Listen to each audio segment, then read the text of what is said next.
All right, guys, we are live. It is Friday afternoon. It is absolutely beautiful. And I wanted to spend a little bit of time this afternoon talking to you guys about owning the kind of business that you want to own. Okay. And the reason I want to talk about this is I've been talking with a lot of gym owners over the past couple weeks.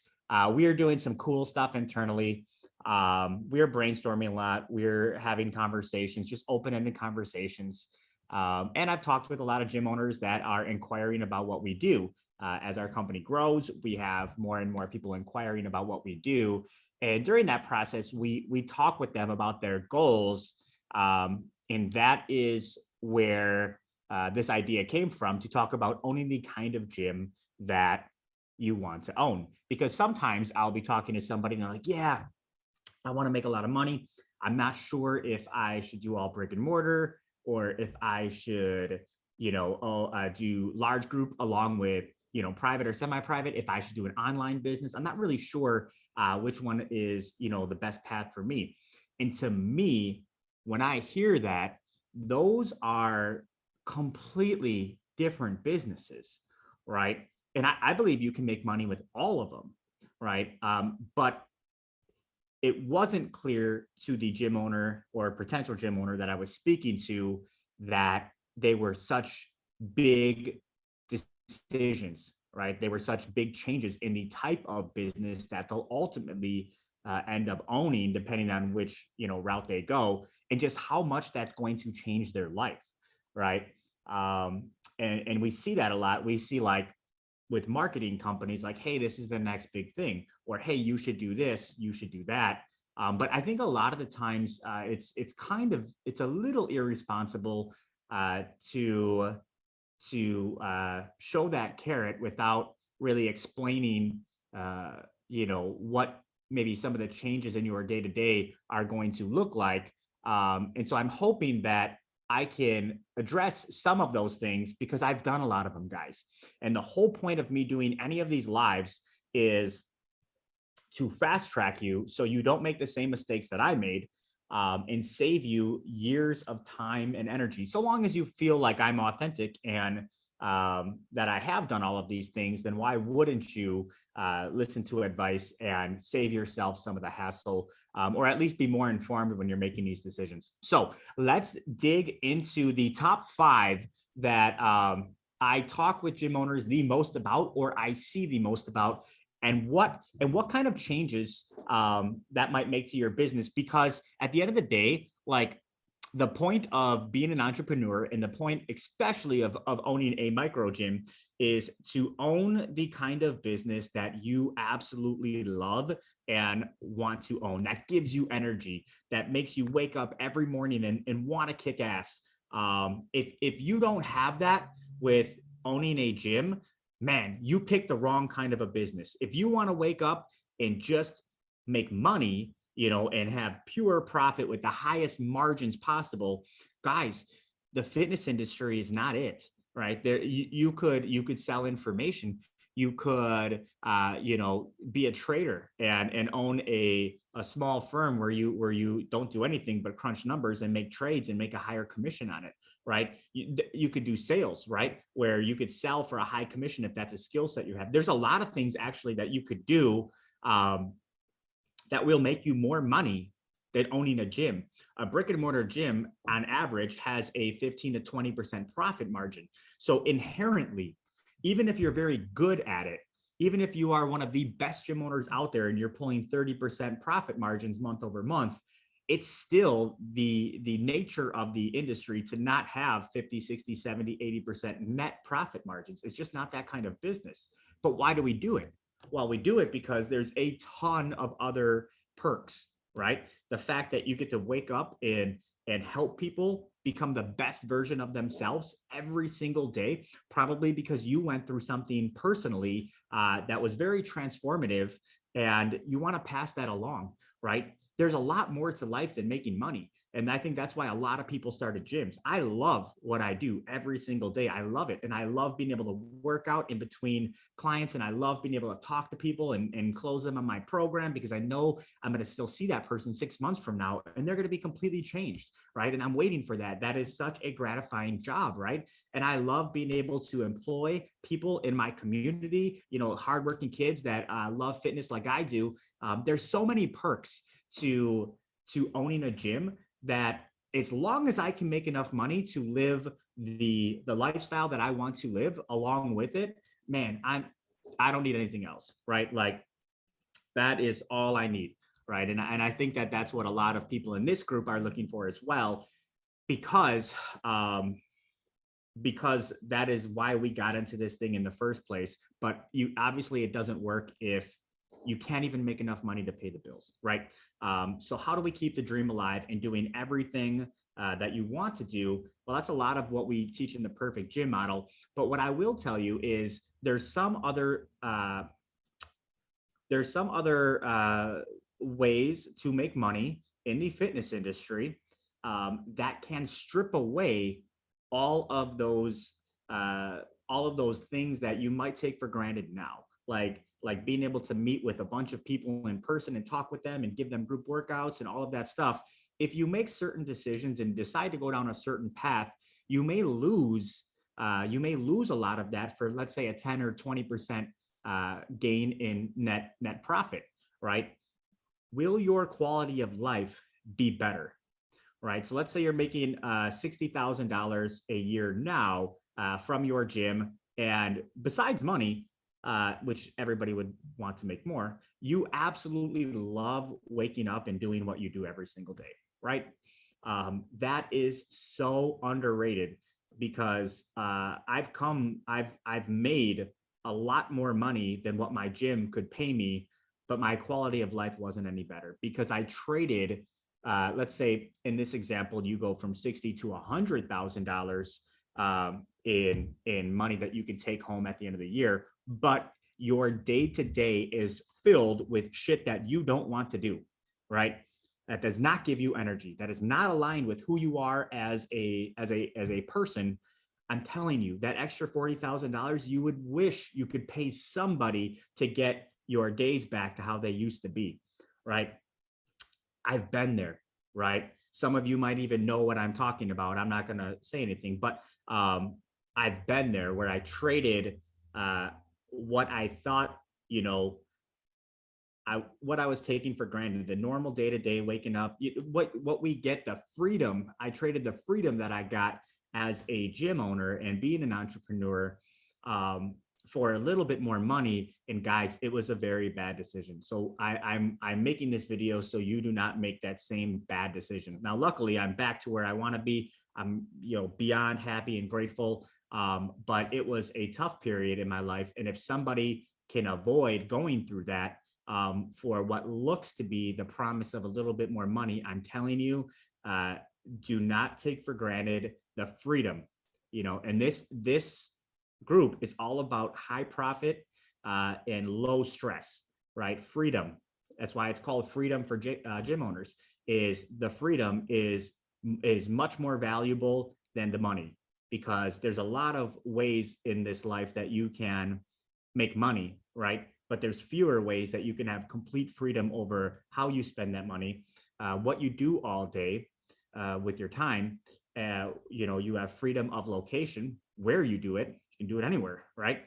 If you follow some steps. That can get taken away from you if you exchange it for some of the things that we're going to talk about. So let's dig into that stuff now. I want to talk about the first one. And guys, these are just things that I find popping up on the internet. So should I introduce private training or semis to my large group? Okay, I talked to a lot of gym owners that are running CrossFits, particularly, or large group training only, and they don't know if they should introduce one-on-one. To me, this is a big decision, right? Because it fundamentally changes how your business works. Now, I think it is a very good decision, because it is the first step that allows you to delegate to staff and team members that will take ownership over the clients they're servicing, right? So if you are going to do semi-privates or you're going to do private training, you may think in your head, hey, that's a little bit lower margin, right? Because even though it's higher ticket, if I have 20 people in this class and I pay the coach $20 and I charge them $20, that's $400 in revenue, and I'm only paying out, $20 to the coach. Yes, that is high revenue and low expenses, yielding good, gross profit. The problem with it is that if that's all you do, if that is the only service that you offer, you're going to be running not a churn factory, but there's going to be a lot more people coming in and going out, because there's no private relationship and experience with each one of your members. By nature, they're not going to stay as long. You are just giving them an experience at your gym and a workout experience, and it's good. It's like a spin studio or whatever it may be, but their churn is a lot higher, right? Their churn is a lot higher. So what you're finding is that it's very hard to get employees or your team members to really take ownership over the business like you would, because they're just there facilitating a group workout, right? But when you start assigning customers, clients that you sign up to staff members and say, hey, look, you own this results, you own their satisfaction, you own everything, right? I'm going to pay you for it, which is great. They will take that ownership and they will do amazing things with it, right? And that is the first step to getting yourself the freedom that you'd like to. And so when you're making that decision, because imagine when you have, anywhere from 5 to 6, 7, 8 trainers, they're servicing all of the clients. They're servicing all of them, right? You don't need to service them anymore. Maybe all you're doing is selling those clients, right? And so that immediately opens up a massive amount of time for you to do whatever you want outside of the sales. And once you make enough money, enough profit from what is left over from paying your staff versus the revenue coming in from the high ticket coaching, you can hire somebody for sales, right? And now you have complete freedom over your time, right? And of course you exchange a little bit of dollars, for that salesperson. Of course you could save some dollars by doing it yourself, but the freedom, now you can run your business wherever you want to run your business, right? And I'd argue with that extra time that you have not selling, you could easily find a way to make more money, with your gym to make up for that salesperson, right? And it goes on. And so when I hear somebody say, Nick, I'm not sure if I want to introduce this, guys, it's not just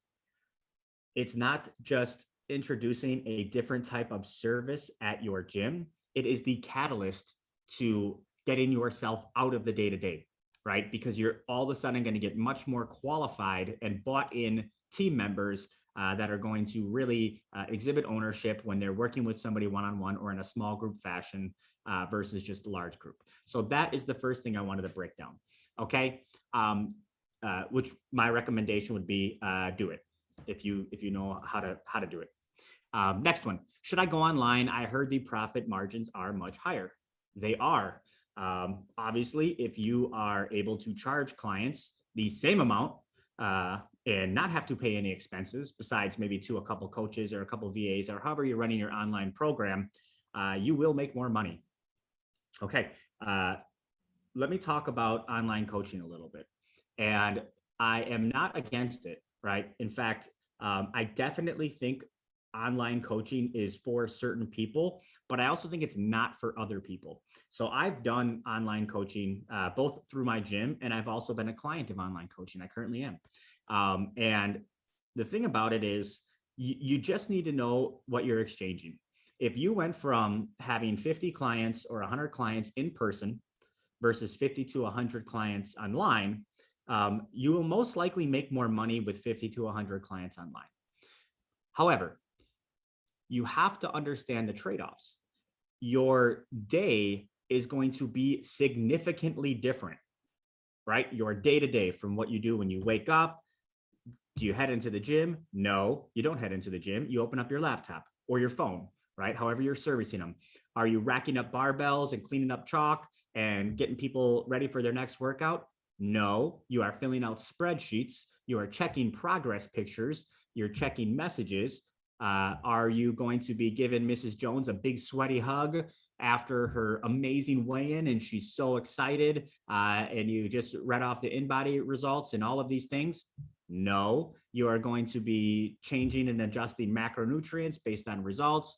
You are going to be programming the next set of weeks of workouts for them, all on spreadsheets, all behind your computer, or you're going to be at least managing and organizing the people that are doing that stuff.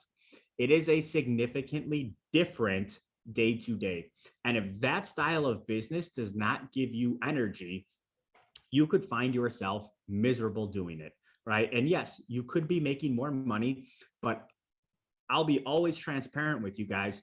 The reason I started this group and the reason that I am teaching you lessons that I've learned is because, to me, having been in this industry for the past 10 years, the most important thing is my happiness. And I think it's the same with you guys.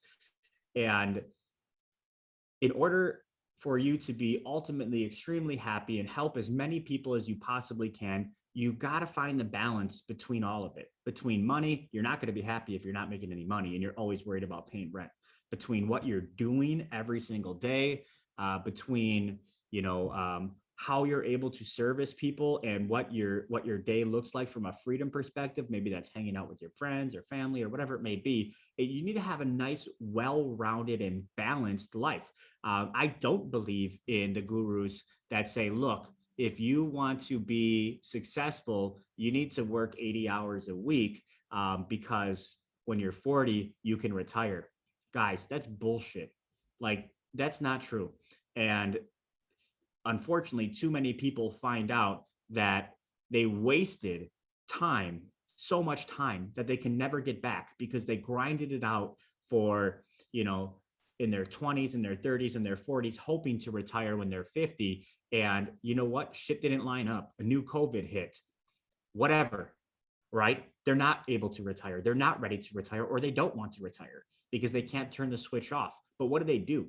They wasted a shitload of time that they can never get back. You should have taken those vacations. You should have went to your kid's thing. You should have done all of that shit.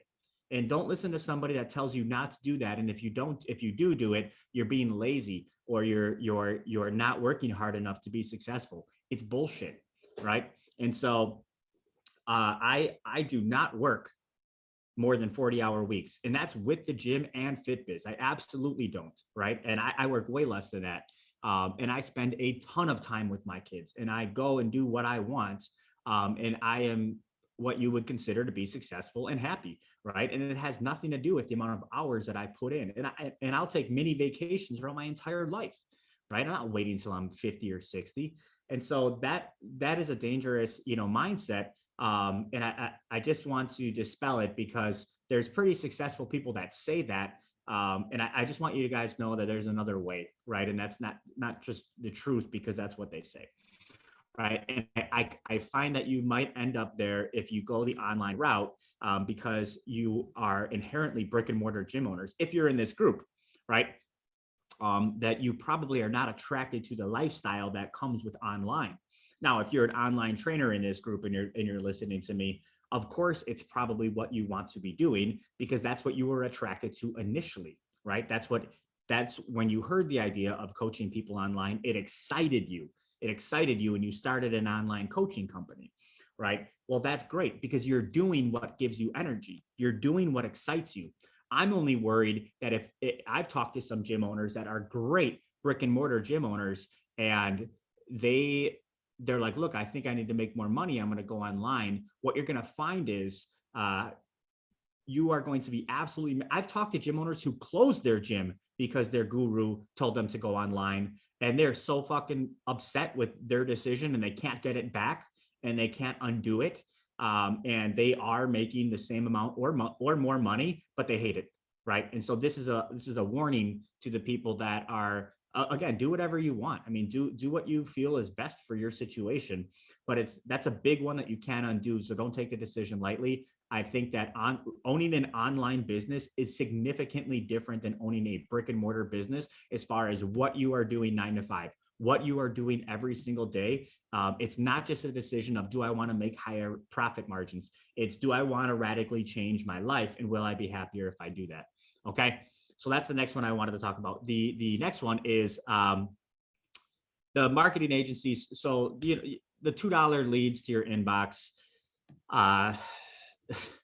that's nothing new, guys. That is cold messenger, right? It's cold messenger with many chat apps and things like that, where you put posts out, you put content out, you can even run ads, all of the above, and people will like, share, comment on your content that you are putting out, your ads, whatever it may be, and then you play the numbers game.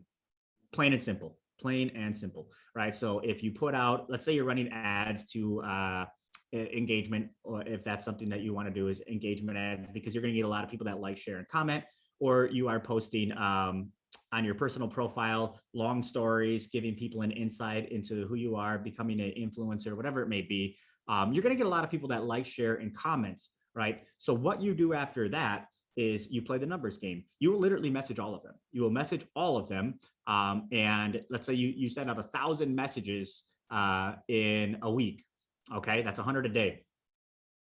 That's not right. That's 700 in a week. Let's just say for clean numbers, you send out 150 messages a day. Not that hard to do. They're just messages, copy and paste. Okay, and that's 1,000 a week. Of those 1,000, let's say 50% of them reply to you. That's 500. Of that 500, let's say 25% of them are actually qualified and are interested in your program. Okay, so that's you're already down to 100, right? 500, 25%, yeah, 125 you're down to. Okay, so, or I'm sorry, 166 it would be. Okay, so now you have 166 people that you're actually talking to throughout a week, right? And you're able to introduce your program to, let's say, a quarter of them. So now you're at 40, 50, you're at about 40 people, right? 42 people that you're pitching, right? And of those 42 people, let's just say 1 out of 4 of them actually close. You close them on a sale, right? 1 out of 4. So now you closed 10 people that week, okay? Presumably into an online program. It could be brick and mortar, right? So you close 10 people, and that's guys, that's best case scenario. You're closing 10 people a week.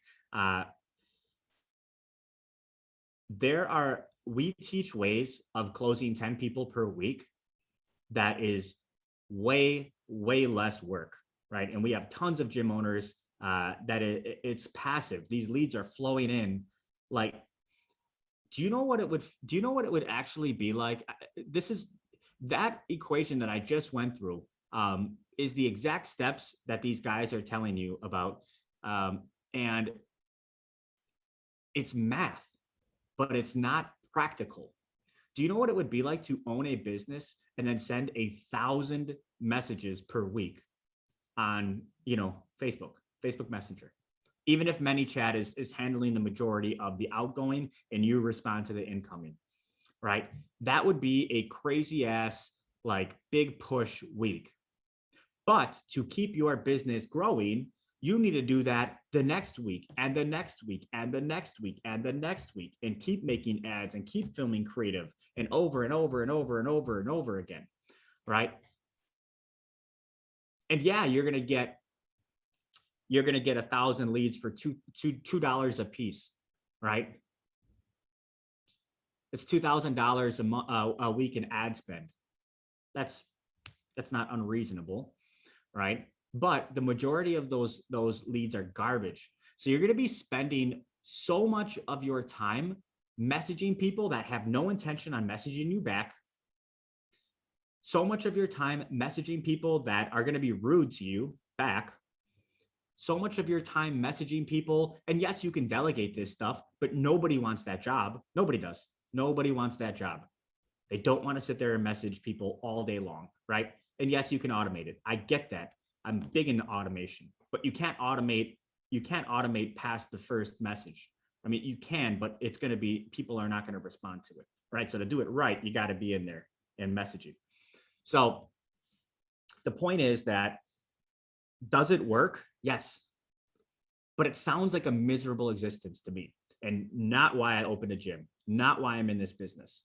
right? There are other ways to do it that are not miserable, that do not require you. And think about it, like as a business owner, you are supposed to be the person that has the vision. You are supposed to be the person that has the sight into where you want to take your business and the big plan, right? The grand scheme.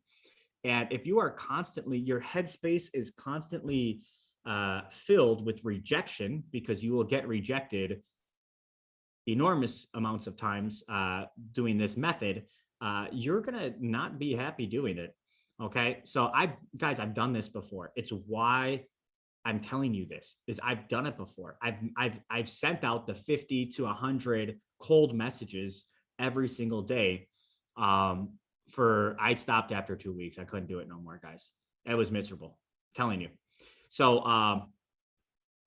I mean, if that's the kind of business you want to own and you literally don't care, like you will wake up and just message the hell out of people every single day and grind it out, then you are an anomaly and you are not the average person. And if it works for you, then dude, fucking do that and crush it. If it gives you energy, crush it.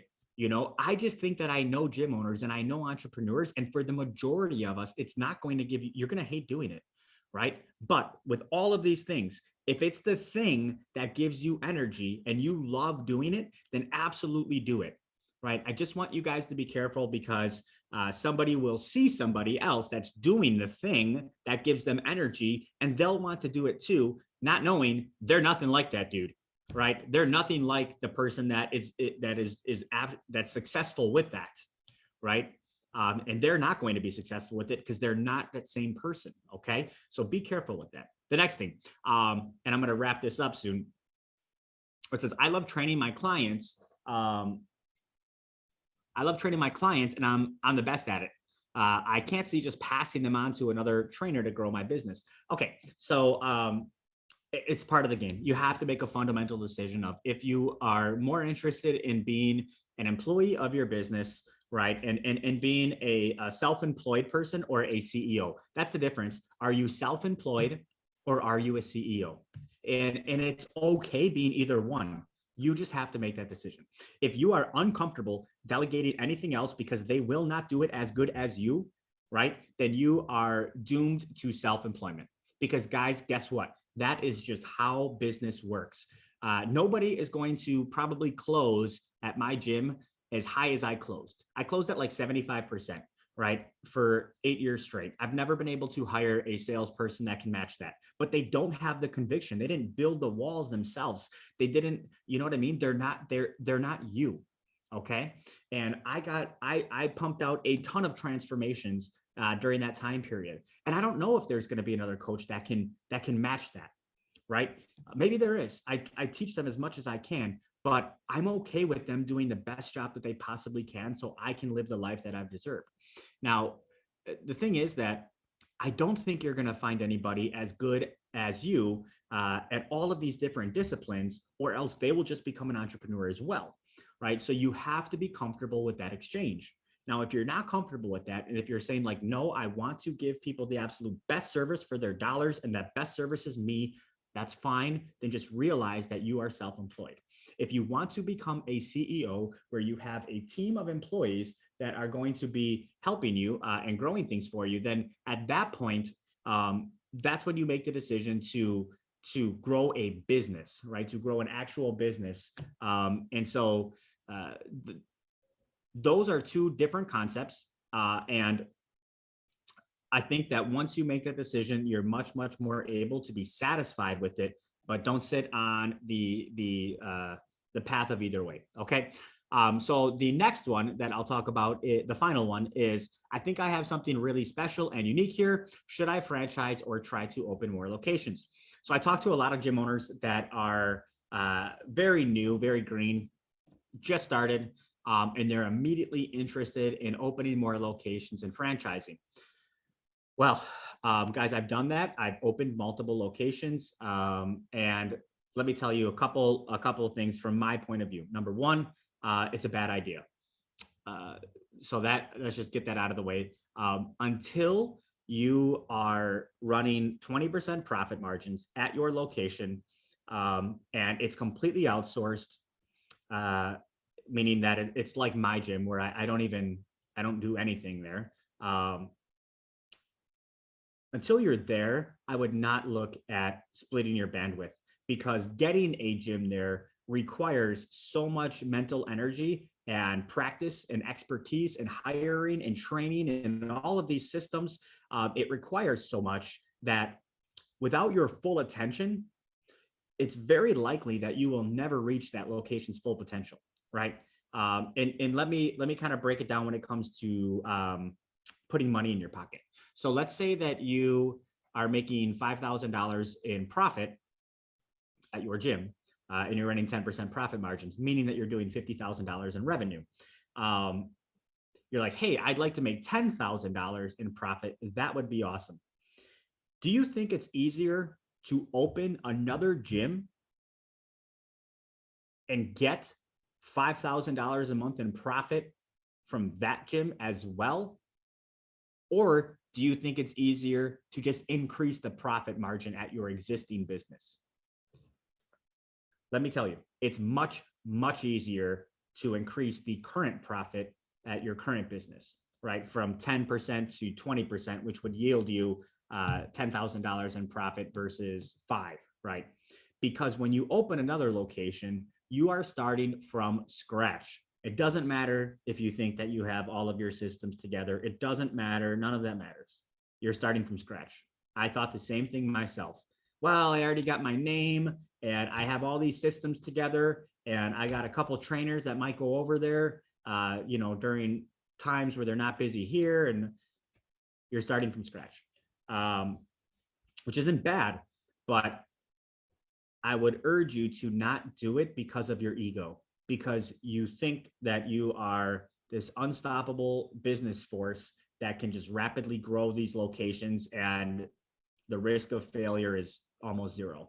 It's not true. I made that same mistake myself, which is why I did it so quickly after my first location, was because I just thought, hey, this one went really well. Let's just do it again. And what I thought was really well was like, hey, I'm putting $3,000 in my pocket every single month after everything's paid. Like, dude, that's awesome. I had no idea that this same location that I'm in right now was capable of generating $30,000 in net, putting $30,000 in my pocket at the end of the month. I had no idea that it could do that. It would have taken me 10 gyms, right, if I didn't decide to fix my shit, to make that same amount of profit. Do you know what 10 gyms would do to your life? It would change everything. You would no longer be focused on what's happening inside of the gyms. You would literally just be analyzing metrics across gyms and seeing things about markets and locations, and what kind of offers you can run based on the demographic there. You would be far away from the actual fitness part of your business. Even with 2 locations, your life changes a lot. You're bouncing between locations, you're comparing them, you're running different marketing for each location, you're doing different systems, setups, managing teams, managing processes. It's a lot different than keeping that sole focus and that laser focus and clarity on one single business and making that business as good as you possibly can before you even look at doing it again, right? When it comes to doing that again, even so, I'd recommend franchising everything, or licensing everything that you've learned throughout making your first gym very, very successful, and then having someone else, take on the heavy burden and load of being the entrepreneur again, and you just get paid a royalty from all of the hard work that you've already done. If you decide to keep it corporate, your risk is much higher. Corporate meaning that you're going to own it, outright 100% ownership, and you're going to build it again from scratch. You can do that, but it's much easier to set up a royalty agreement for the same amount of money. If you do it corporate, it's honestly because you want to own multiple locations. It's part of your identity. You feel like you really want to do that as a person. It's not the most logical decision to do. And this is just from having done it, guys. And so that's what I wanted to talk about today. I wanted to go over a few things that when I talk to gym owners and I hear this, I don't think they fully understand how much it's going to dramatically change their day-to-day life. So, as a parting exercise, what I'd recommend you do is write down exactly what you would like your life to look like on a daily basis. What time would you like to wake up? What would you like to do before you have to start working? When you do start working, what is it that you want to do, spending your hours executing, right? And where would you like to do that? Do you want to have a freedom of doing it anywhere, or do you enjoy going into your gym, right? What time do you, how much time do you spend with your kids or your family, right? How often can you do that? What if you guys want to go on vacation? Write down all of these scenarios, because that can be your guiding star before you have to make the big decisions that might interrupt that, right? That might make some of those things impossible. And so I did it the wrong way. I thought that these were good opportunities and I wanted to take advantage of them. And so I did them without thinking about the impact it would have on my day to day life. And I was not happy. I rethought about my life and I thought about what would make me happiest. And I designed my perfect day. I designed my perfect day, what it would look like to have a perfect day. And then I figured out what I needed to do with my business to allow for that to happen. And that is exactly where I'm at now. Every single day, I live my perfect day. And it took me about 12 months to get there from where I was. But guys, it's amazing. And you can do it too. But you just have to first identify what gives you energy and what you want to spend your day doing. So anyways, guys, hope you enjoy that. Hope it was a lesson that you can learn from my mistakes. And I'll be coming live every single Friday at 1 o'clock. You guys are free to write comments, drop comments, and I will answer them for you. And I just appreciate you guys being in this group. And for whatever it's worth, if it helps one or two people, it's worth me taking the time to do it. So thanks again for joining, and I will see you guys next Friday at 1 p.m.